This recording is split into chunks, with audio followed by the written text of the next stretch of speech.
প্রিয় দর্শক, আজকে আপনাদের শোনাবো একটি অসাধারণ সাঁওতালি গান, বাংলা গান, সাঁওতালি গান। শিল্পী সুপর্ণা ঘোষ এবং তার সহশিল্পীদের কণ্ঠে, তবলায় কৃষ্ণ ব্যানার্জি। চলুন তাহলে শোনা যাক আজকে একটা খুব সুন্দর সাঁওতালি বাংলা গান। গানটি হচ্ছে ধিপিং ধিপিং বাজনা কোথাও বাজাইছে সাঁওতালে।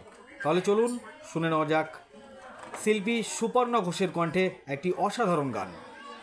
তবে এই ভিডিওটি যারা দেখছেন চ্যানেলটি লাইক করবেন, শেয়ার করবেন আর সাবস্ক্রাইব করবেন।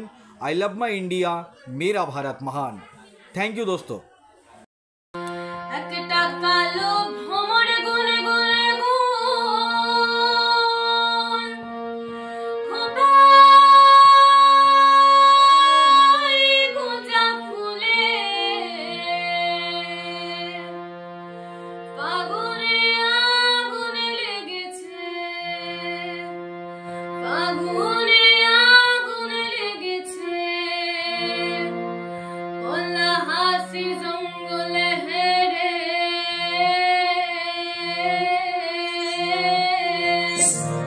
I